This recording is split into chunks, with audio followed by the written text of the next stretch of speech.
오늘 본문 시편 4편의 배경은 학자들의 의견이 조금 갈라집니다만은 그래도 더 다수의 학자들이 지지하는 것은 이 배경이 역시 시편 3편처럼 압살롬의 그 반역 사건이 배경이라고 그럽니다.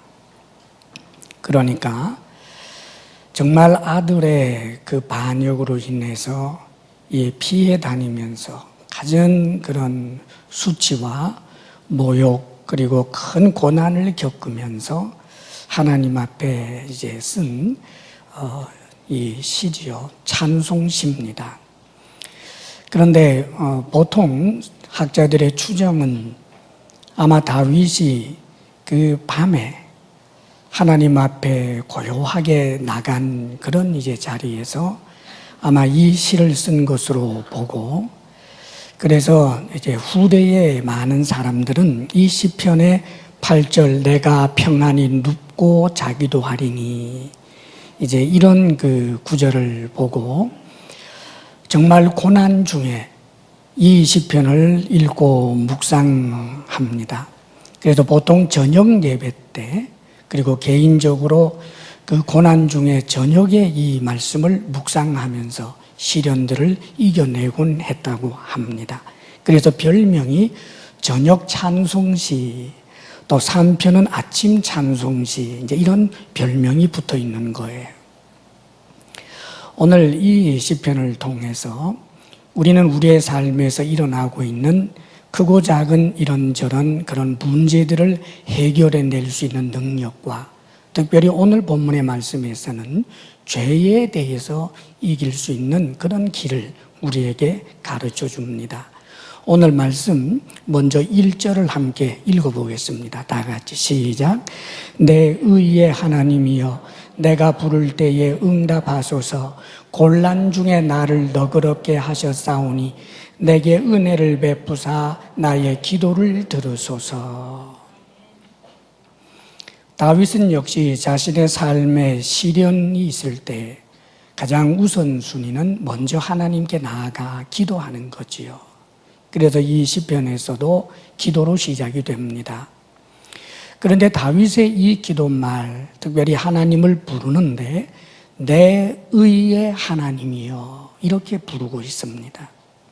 하나님을 나의 의의 하나님이라고, 다윗 자신의 의의 하나님이라고 그렇게 이제 부르고 있지요. 이 의미는 먼저는 하나님이 의로우시다 하는 뜻을 담고 있고, 그 다음에 또 한 가지는 다윗이 의롭다라고 하는 것을 하나님께서 인정해 주신다라고 하는 그런 의미입니다. 하나님이 다윗 자신을 의롭다라고 인정해 주시고 지지해 주신다라고 하는 그런 믿음을 가지고 하나님을 향해서 내 의의 하나님이여 하고 부르고 있는 거예요. 다윗 자신이 의롭다고 하나님이 인정해 주신다라고 하는 그 근거는 다윗이 교만해서 다른 사람들보다 자신이 더 거룩하고 깨끗하고 죄가 없고 그래서 하나님이 자신을 의롭다라고 인정해 주신다라고 하는 그런 의미가 아니고, 다윗 자신이 자신의 의의 근거를 어디에 두고 있느냐 하면 하나님의 말씀에 두고 있습니다. 사실 다윗은 지금 자신에게 일어나고 있는 이 삶의 엄청난 소용돌이가 자신의 죄 때문이라는 것을 모르지 않습니다. 그 죄에 대한 징계입니다.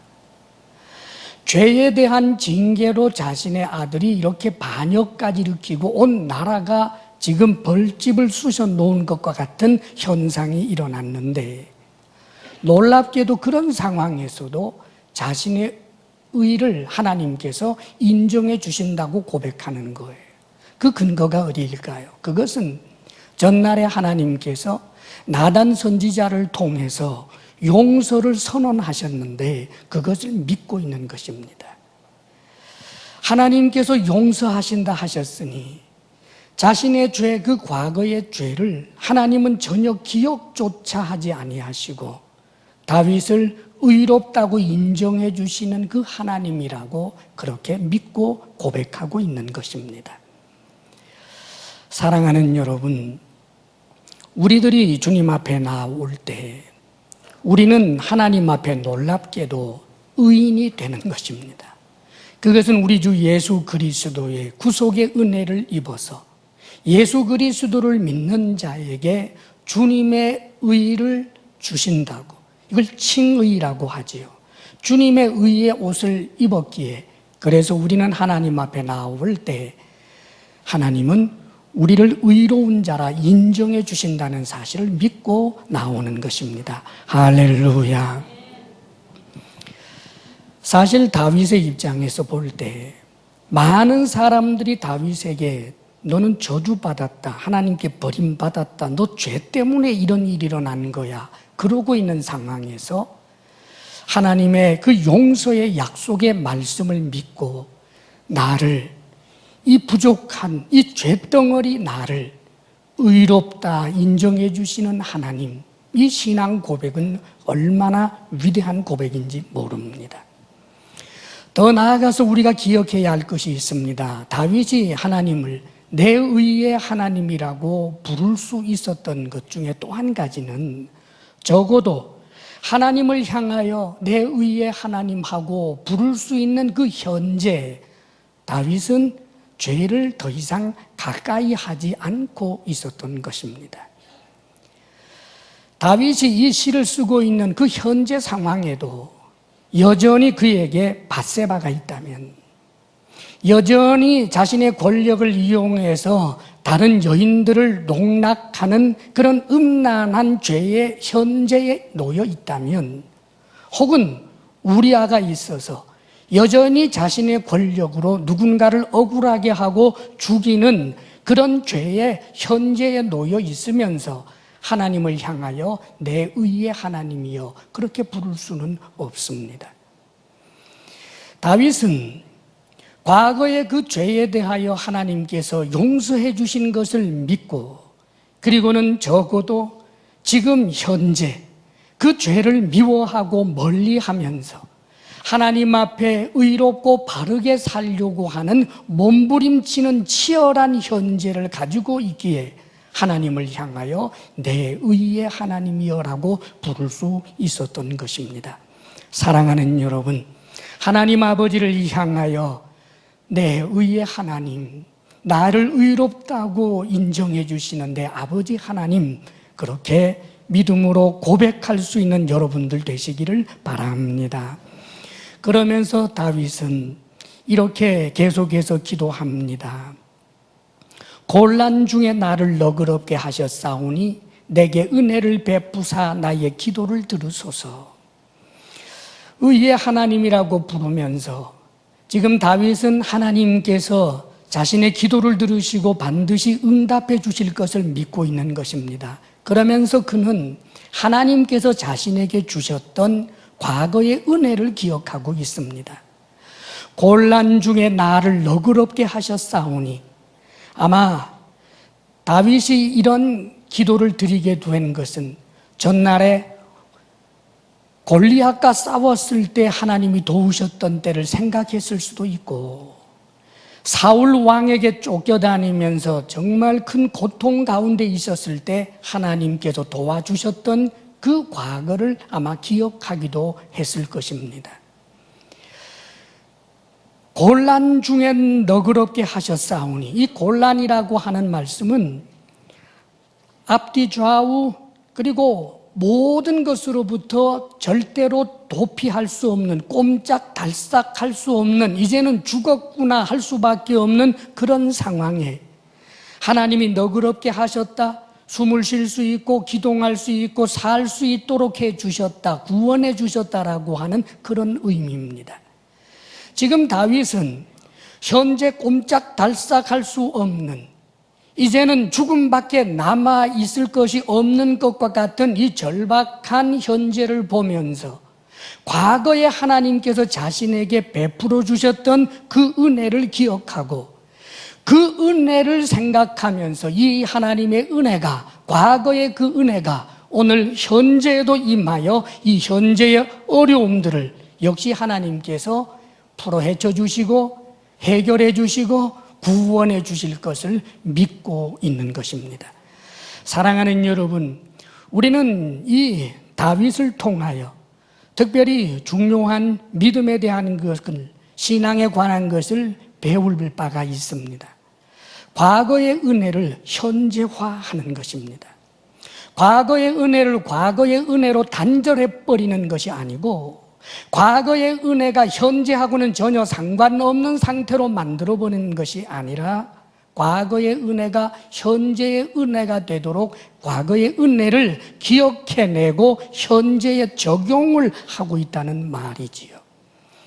하나님의 은혜를 잊어버리면 과거에 아무리 큰 은혜가 있었다고 할지라도 그 은혜를 기억하지 못하면 현재와 상관이 없습니다. 그 과거의 은혜를 기억해서 현재에 적용하고 하나님을 향하여 기도하며 하나님의 은혜를 구하는 현재라면 그 과거의 은혜는 현재의 은혜가 되고 현재의 능력이 될 수 있는 것입니다. 때때로 어떤 분들은 안타까운 말을 합니다. 누군가가 현재 큰 은혜를 입어서 열정을 가지고 성령으로 충만하고 헌신하고 충성하는 그런 누군가를 볼 때 이렇게 말할 수도 있습니다. 나도 옛날에는 은혜 받은 적 있어. 은혜 받았으면 뭐해, 지금은 이 모양 이 꼴인데 하는 그런 마음의 자세로 현재의 은혜 가운데서 불부터 성령 충만하고 충성하고 헌신하고 열정적인 사람에 대하여 냉소적인 반응을 보이는 이가 있습니다. 사랑하는 여러분, 참으로 안타까운 일이지요. 그의 과거의 은혜는 지금 그와 전혀 상관없는 사람이 되어버린 것입니다. 만일 누군가가 현재 은혜로 인하여 열정을 가지고 달려가는 모습, 충성하고 헌신하고 성령 충만한 모습을 본다면, 오 하나님, 전날에 제게 그런 은혜를 주신 적이 있습니다. 제가 그렇게 주님 앞에 충성하며 달려갔던 때가 있습니다. 오 주여, 지금 저 믿음의 형제처럼, 지금 저 믿음의 자매처럼 저도 그렇게 되기를 원합니다. 도전을 받고 다시 한번 주님 앞에 과거의 은혜가 현재의 은혜가 되게 해달라고 소원하고 열망하는 사람은 과거의 은혜는 과거로만 끝나지 않고 오늘의 은혜가 될 수 있는 것입니다.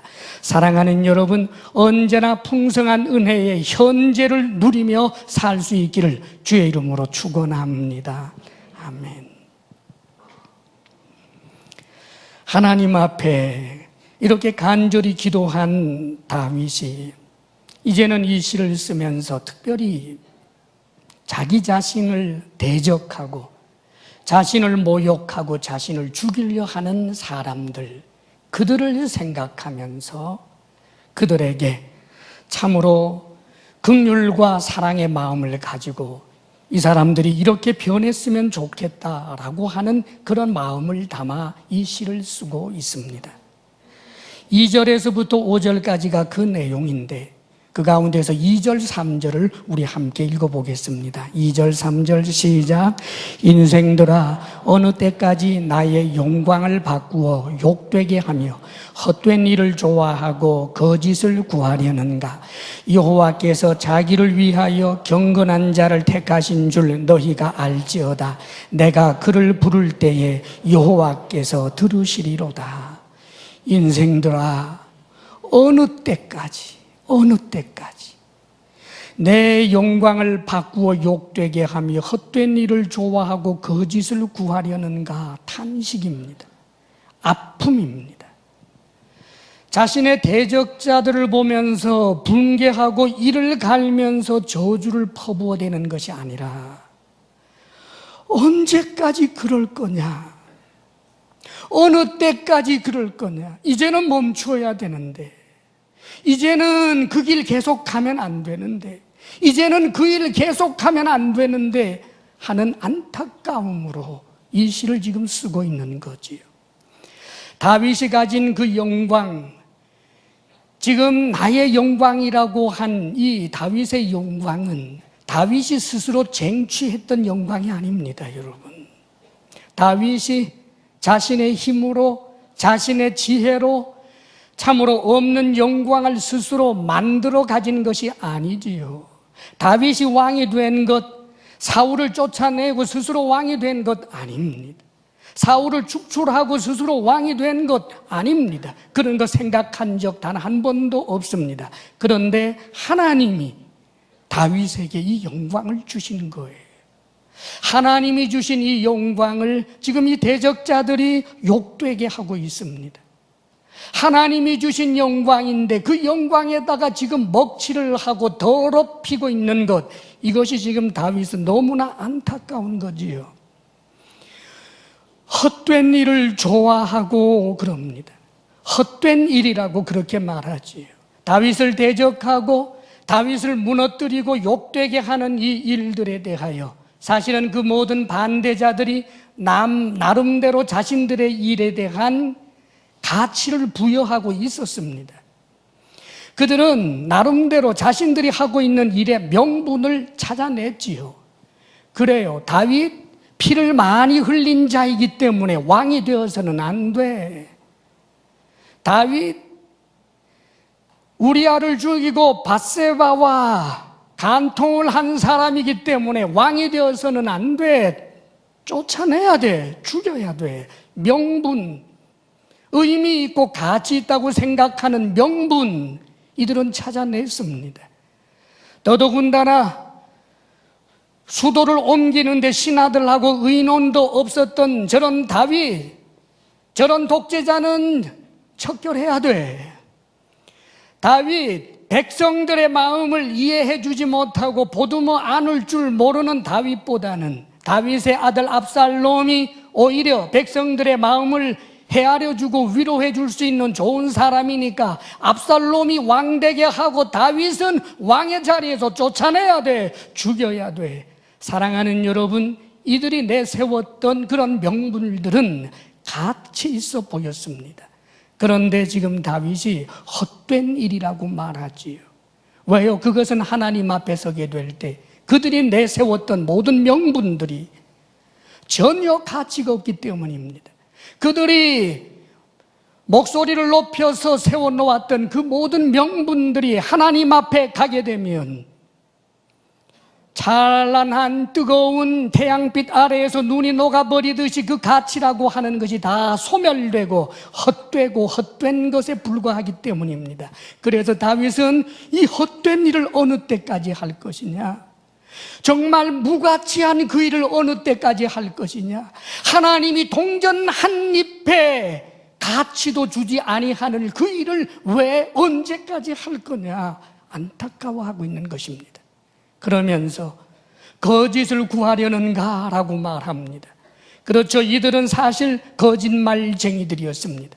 명분은 그렇게 그럴싸하게 내놓았지만 사실은 뚫고 들어가 보게 되면 그들의 중심에는 압살롬을 왕으로 세우고 압살롬의 반역에 동참함으로 공신이 되어서 더 높은 벼슬을 하고 더 좋은 것 먹고 자손 대대로 더 풍성한 삶을 살고자 하는 욕심 때문이었는데 거짓말로 덧칠을 한 것뿐이라는 뜻입니다. 지금 다윗은 언제까지 하나님이 주신 그 영광을 욕되게 하고 하나님 앞에서 전혀 무가치한 일을 하며 하나님 앞에서 거짓된 그 일을 도대체 언제까지 하려느냐, 이것을 아파하고 있는 것입니다. 그러면서 이렇게 말합니다. 여호와께서 자기를 위하여 경건한 자를 택하신 줄 너희가 알지어다. 알기 원한다는 거예요. 부족한 나 다윗, 참으로 함량 미달로 보이는 나 다윗이지만 그래도 하나님이 다윗이 가진 그 경건, 하나님을 향한 그 신뢰를 기쁘게 보시고 하나님이 택하였다라고 하는 사실을 너희들이 알기를 원한다. 사랑하는 여러분, 이것이 그 대적자들을 향한 다윗의 아픈 마음이었습니다. 그래서 하나님이 택한 자라는 것을 알고 너희들이 하고 있는 그 악한 일들을 이제 그만 그치기를 원한다 하는 강력한 소원을 담고 이들에게 말하자면 시를 통해서 말하고 있는 것입니다. 하나님 앞에 내가 기도하게 되면 반드시 하나님께서 들어주신다는 것을 너희들이 보게 될 것이다. 다윗의 이 믿음대로 나중에 그 일이 일어나고야 말았습니다. 그러면서 다윗은 이렇게 죄악에 빠져 있는 소위 하나님의 백성이면서도 하나님을 대적하는 일인데도 하나님을 대적한다고조차 생각 못하고 있는 당신의 그 다윗의 그 반대자들을 향하여 그 죄에서부터 벗어날 수 있는 길을 가르쳐주고 있습니다. 그 죄에서 벗어날 수 있는 길이 뭘까요? 4절 5절 말씀입니다. 4절 5절 함께 읽겠습니다. 너희는 떨며 범죄하지 말지어다. 자리에 누워 심중에 말하고 잠잠할지어다. 의의 제사를 드리고 여호와를 의지할지어다. 너희는 떨며 범죄하지 말지어다 합니다. 떨며, 여기 떨며라고 번역이 되어 있는 그 본문의 원어상의 의미는 두 가지 의미가 다 있습니다. 하나는 분노하여라는 뜻입니다. 분내어, 분노하여라고도 번역할 수 있고 떨며라고도 번역할 수 있습니다. 무슨 의미냐 하면 하나님 앞에서는 두려워서 떨고 그리고 자기 자신에게 대하여 죄를 짓는 자기 자신에 대하여 분노하는 것을 말합니다. 너 어쩌면 이럴 수 있니?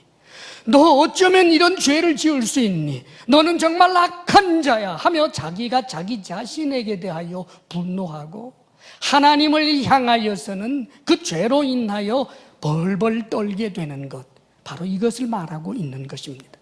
사랑하는 여러분, 왜 사람들이 범죄할까요?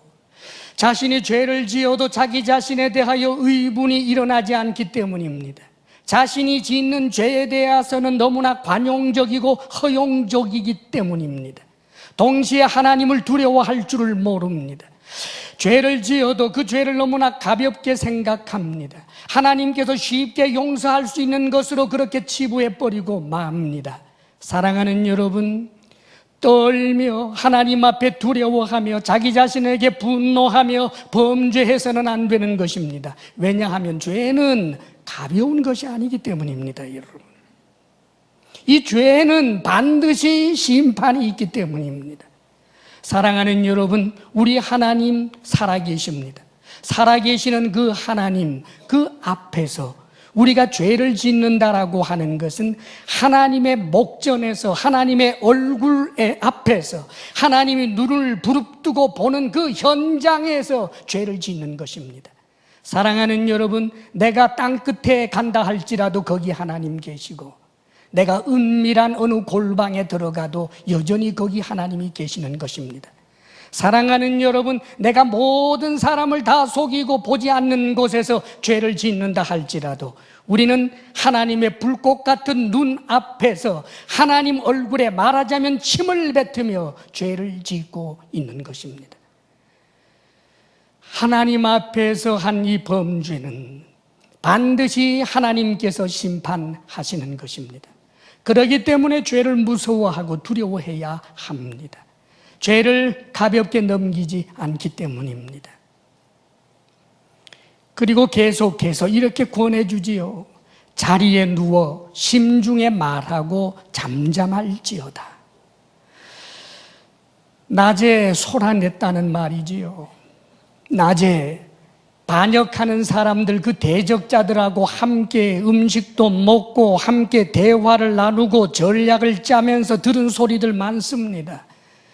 내가 생각했던 것보다 더 좋은 명분을 이 사람을 통해서도 듣습니다. 저 사람을 통해서 듣습니다. 다윗을 축출하고 다윗을 죽이고 없애야 할 만한 그런 타당한 명분들을 낮에 그 소란한 가운데 죄의 대단한 그 물결 속에서 죄의 그 물결을 타고 그렇게 함께 달려갔었습니다. 정신없이 그것이 정말 옳은 것처럼 착각조차 일어났습니다.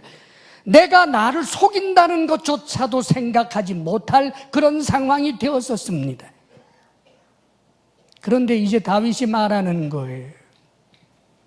홀로 이제 잠자리에 들 때 조용히 네 심중에 말해보라는 거예요. 조용히 자리에 누웠을 때, 나 홀로 있을 때, 나 자신에게 스스로 성찰하면서 말을 걸어보라는 거지요. 지금 내가 이렇게 계속해서 악한 짓을 해도 되는 걸까? 내가 계속해서 이렇게 대적을 내도 괜찮은 건가? 내가 이렇게 계속해서 도적질 내도 괜찮은 건가? 계속해서 내가 어두운 거리를 헤매면서 음란을 찾아다니는 것이 계속해서 될 일인가?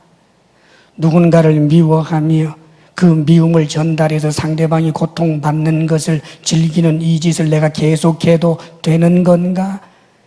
내가 현재 하고 있는 이 악의 끝은 어떻게 되는 것일까? 내가 현재 걷고 있는 이 죄의 길의 마지막은 어떤 것일까? 스스로 심중에 물어보라는 것입니다.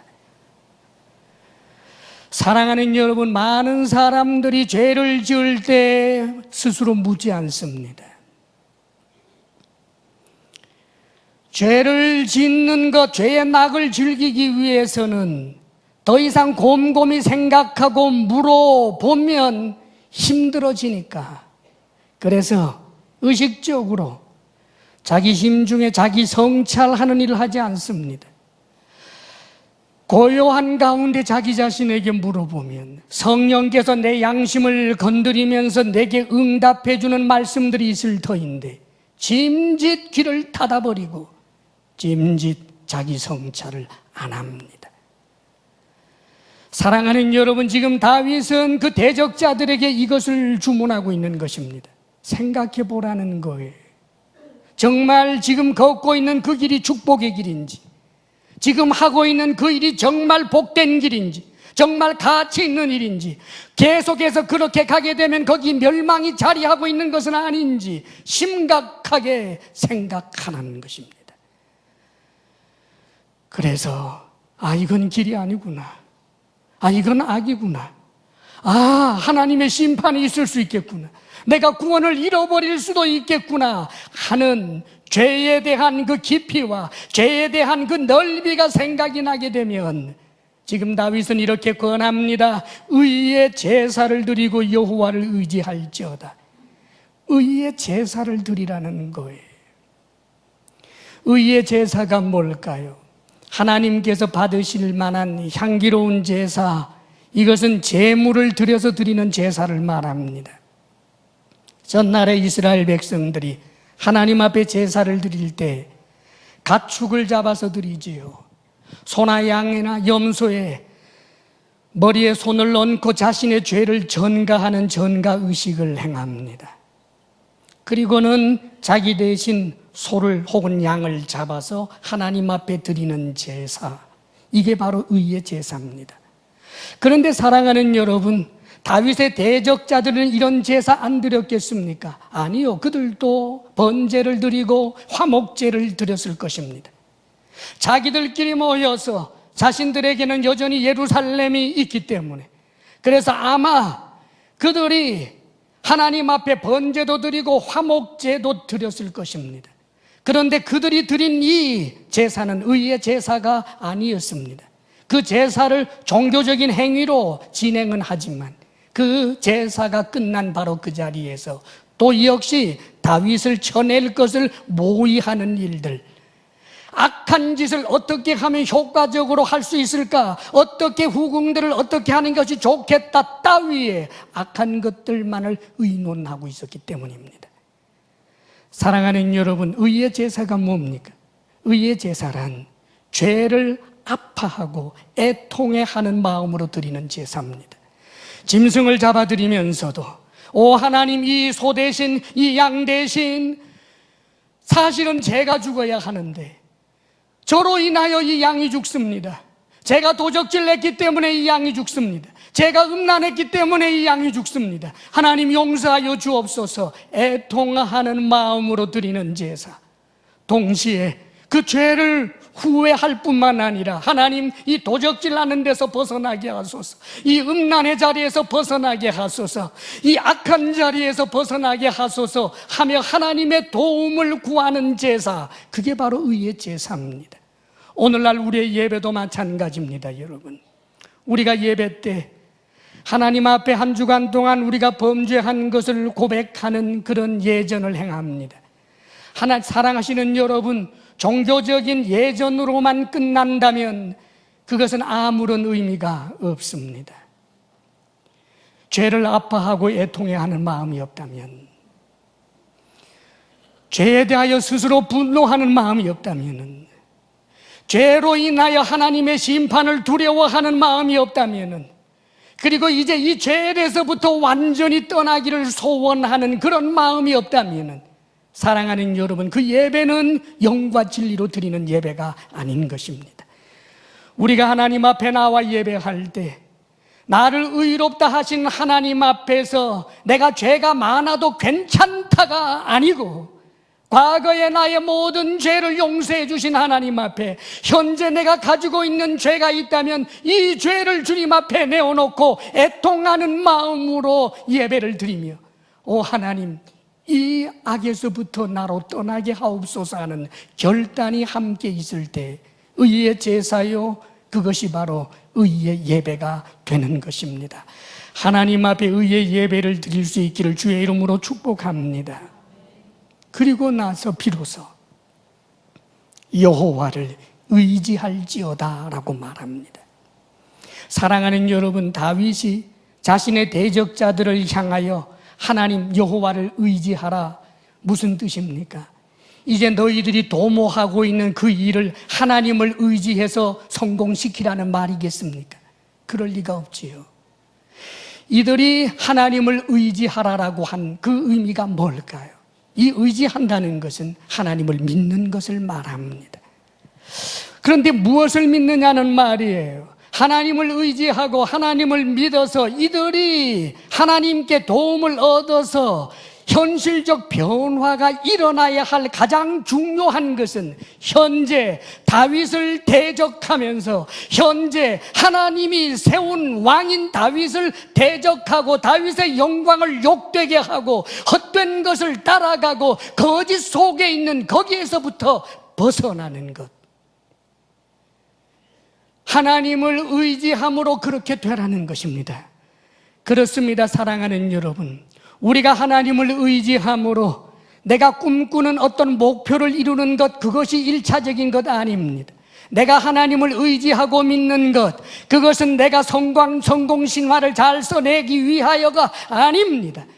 가장 큰 것은 내 속에 있는 이 죄, 현재 내가 애통해하며 벗어나기를 원하는 이 죄의 사슬, 여기서부터 벗어나기 위하여 하나님 의지하는 것입니다. 그것이 바로 믿음입니다.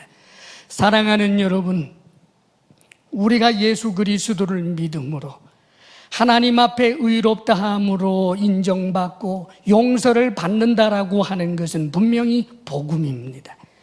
우리가 하나님 앞에 의롭다 인정을 받고 용서를 받고 하는 것은 절대로 우리의 행함으로 말미암아, 그래서 완벽한 행함을 통하여 하나님 앞에 내가 이렇게 완전하니까 내가 의롭습니다, 그렇게 주장할 수 있는 사람은 아무도 없습니다. 그것은 복음이 아닙니다. 사랑하는 여러분, 율법주의는 분명히 율법으로 시작했다가 율법으로 끝납니다. 그렇다면 우리가 예수 그리스도를 믿음으로 의롭다 인정을 받고 용서를 받는다라고 하는 이 말은 도대체 무슨 말입니까? 예수를 믿고 구원을 얻고 의롭다라고 된다라고 하는 것은 결코 예수님께서 십자가에 못 박혀 죽으신 것은 내 죄와 우리 죄 때문에 죽으셨다라고 하는 그 복음의 정보를 지적으로 동의하는 것만을 믿음이라고 하지 않습니다. 가령 어떤 사람이 도적질을 하다가 계속해서 도적질을 하며 살다가 어느 날 누군가가 전도해서 교회에 나왔습니다. 교회 다니면서 들어보니까 주님, 제가 도적질 한 것 용서해 주십시오 하고 용서를 구하면 용서받는다라고 하는 사실을 알게 되었습니다. 그래서 그는 예배 때마다 하나님, 어저께까지 제가 한 12번 도둑질 한 것 같은데 용서해 주십시오. 그리고는 마음속으로 월요일부터 다시 죄 지을 것에 대한 계획의 희열이 느껴집니다. 이게 믿음입니까? 사랑하는 여러분, 그것은 믿음이 아닙니다. 죽은 믿음입니다. 살아있는 믿음은 죄를 파괴하는 능력이 있습니다. 살아있는 믿음은 우리를 고양시키고 우리로 하여금 성숙하게 하고 성화되게 하는 능력이 있습니다. 살아있는 믿음은 하나님을 의지하면서 내 속에 있는 죄의 문제를 마치 고통 가운데서 팔을 잘라내고 고통 가운데서 자신의 눈을 뽑아내듯이 어떤 대가를 지불하면서라도 죄로부터 벗어나게 하는 능력이 살아있는 믿음에는 있는 법입니다. 사랑하는 여러분, 우리가 가진 믿음을 점검해 볼 수 있기를 바랍니다. 여러분, 우리 주 예수 그리스도를 그 믿는 믿음을 죄에 대한 면죄부로 이해하고 있어서는 안 될 것입니다. 예수 그리스도를 믿으면 어떤 죄를 지어도 마치 괜찮은 것처럼 생각하는 것은 복음이 아닙니다, 여러분. 교리적으로 예수님을 믿으면 과거의 죄와 현재의 죄와 미래의 죄에서부터 다 용서함을 받는다라고 하는 이 교리는 사실 거기에 무궁무진하고 엄청난 내용이 거기에 담겨 있습니다. 그런데 그 의미를 제대로 알지 못하면서 마치 죄를 지어도 되는 것처럼 생각하는 것은 하나님의 은혜를 오히려 죄 짓게 하는 은혜로 이단들이나 하는 말입니다. 사랑하는 여러분, 생각해 보십시오. 예수님께서 십자가에 못 박힌 것은 맞습니다. 내 죄 때문입니다. 우리의 죄 때문입니다. 자, 그렇다면 도적질하는 내가 도적질하는 것 때문에 예수님이 십자가에 못 박혀 죽었는데 어떻게 여전히 도적질할 수 있다는 말입니까?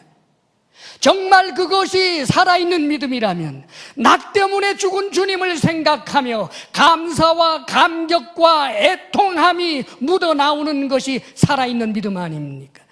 사랑하는 여러분, 주님께서 죄 때문에, 인간의 죄 때문에, 나의 죄 때문에 하나님이 사람 되시고 하나님이면서 사람 되실 뿐만 아니라 그분이 죄인 되셔서 죽으신 그 대가를 지불했다면 어떻게 그 죄와 짝짝꿍하면서 죄와 정답게 지낼 수 있느냐는 말입니까?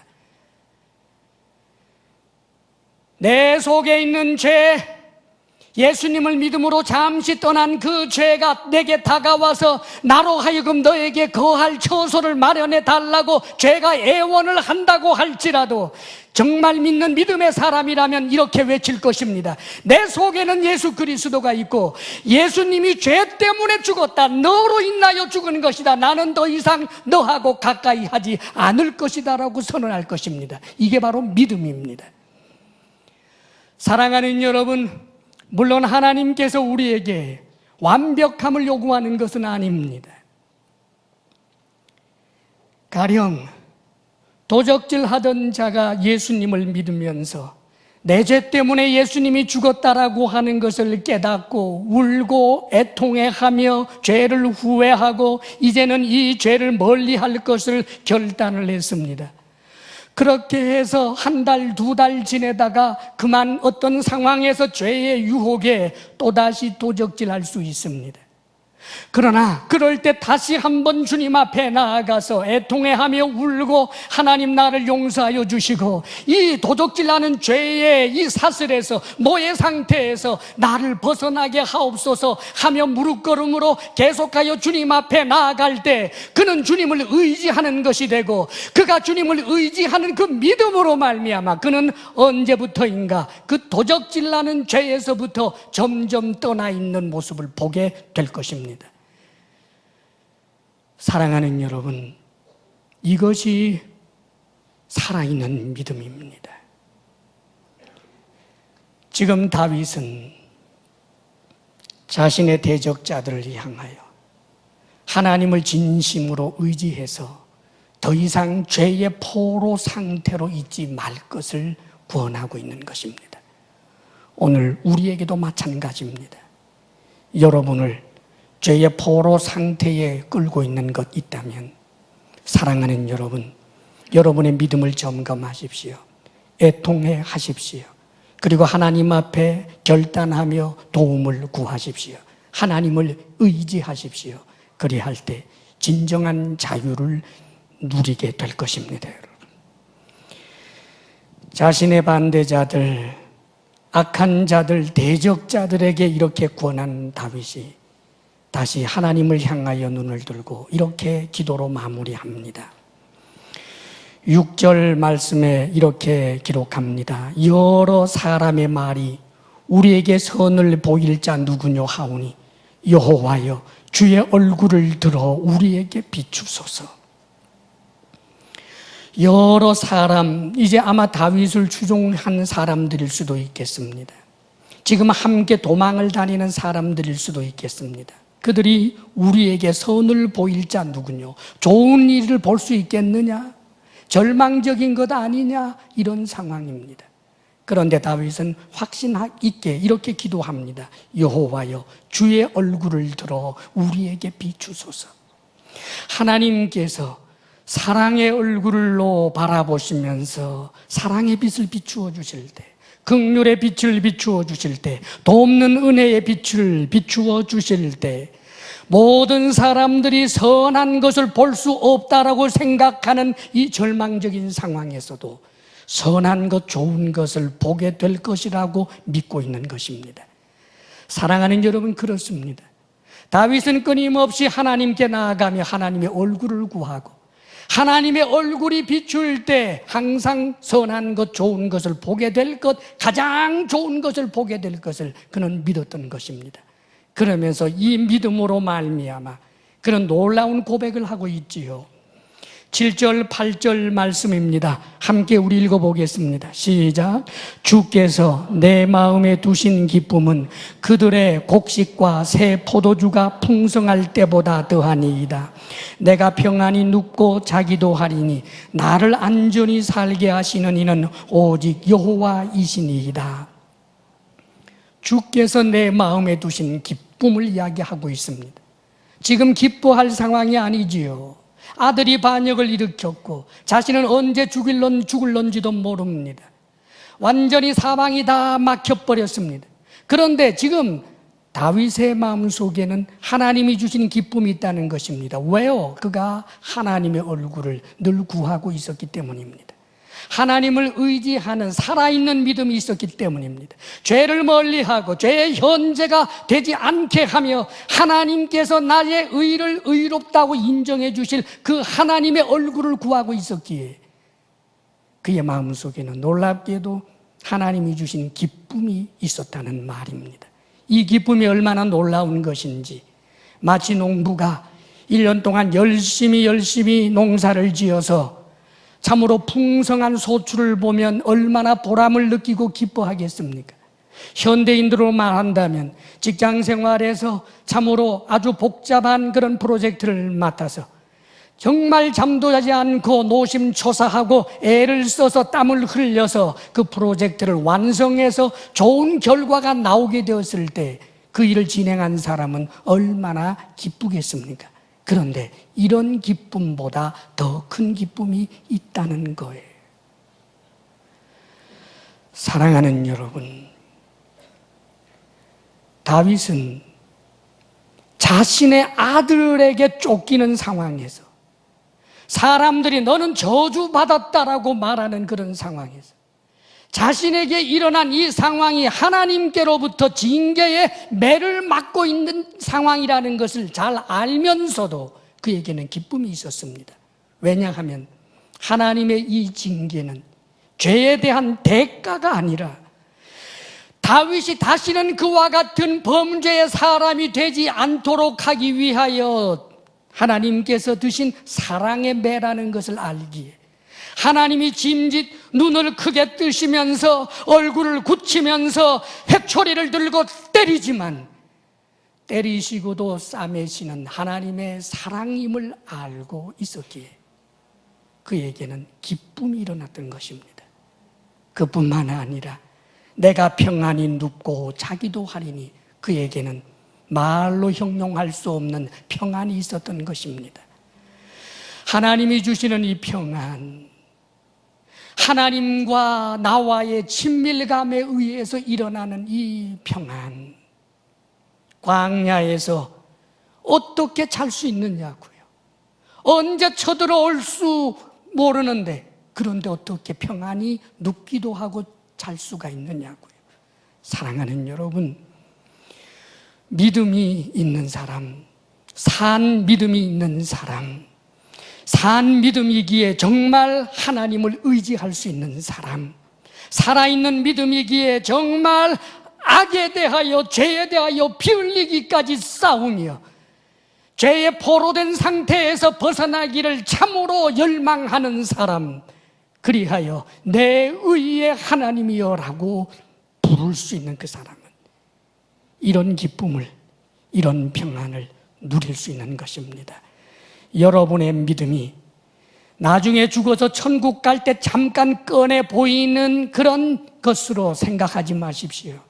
여러분의 믿음은 현재 여러분의 삶을 승리하게 하고 행복하게 하고 기쁘게 하고 평안하게 하고 죄를 이기게까지 하는 능력인 것입니다. 이 믿음으로 살 수 있기를 주의 이름으로 축원합니다. 기도하겠습니다. 이 시간 간절한 마음으로 하나님 앞에 결단하며 기도하기를 원합니다. 자기 자신에게 스스로 물어보십시오. 내가 정말 살아있는 믿음을 가지고 있는가? 정말 죄를 미워하고 애통하는 마음으로 의의 제사를 드리고 하나님을 의지하는 자인가? 살아있는 믿음이 있는가? 주님 앞에 이 시간 성령께서 생각나게 하는 죄가 있다면 그 죄에서 떠나게 하여 달라고 결단하며 기도하시고 도움을 구하시기를 바랍니다. 간절한 마음으로 주님 앞에 기도하겠습니다. 아버지 하나님, 전능하신 하나님 아버지, 하늘과 땅의 모든 만물을 창조하신 만왕의 왕 우리 주님을 찬양합니다. 참으로 우리의 모든 삶을 붙잡으셔서 날마다 하나님의 이름을 찬송하는 삶으로 인도하여 주시니 참으로 감사합니다. 늘 하나님을 경외하는 삶 되게 하시며 하나님을 찬송하고 경외하는 우리의 삶을 통하여 하나님의 은혜의 복음이 온 세상에 널리 증거되게 하여 주옵소서. 아버지 하나님, 이 시간 주께서 사랑하시는 성도들이 수고한 땀의 열매로 하나님 앞에 봉헌을 올려드립니다. 하나님께서 허락하신 분복을 누리며 수고한 땀의 열매를 주신 하나님께 감사하는 마음으로 하나님께서 우리에게 주신 것 가운데 다만 거룩하게 구별하여 하나님 앞에 드리오니 우리의 마음과 정성을 받으시고 우리의 모든 신앙 고백을 받으시사 우리가 드리는 모든 것들을 기쁘게 받아 주옵소서. 주의 성도들이 이 땅을 살아가는 동안 모든 필요를 하나님께로만 구하며 하나님께 받게 하시고 불의한 재물에 마음 두지 않고 정직한 드림이 있는 삶 되게 하옵소서. 우리 성도들에게 건강의 복을 주옵소서. 마음의 평강을 주옵소서. 부부사랑 돈독해 하여 주시며 우리에게 선물로 주신 우리의 자녀들이 오히려 우리보다 더 큰 믿음의 사람 되게 하여 주옵소서. 이제는 우리 주 예수 그리스도의 은혜와 하나님의 사랑과 성령의 교통하심이 하나님 앞에 모여 영과 진리로 예배하며 언제나 하나님을 찬송하며 살겠습니다 결단하고 나아가는 모든 성도들 머리 위에, 우리 주사랑 교회 위에 이제부터 영원토록 함께 하시기를 간절히 축원하옵나이다. 아멘.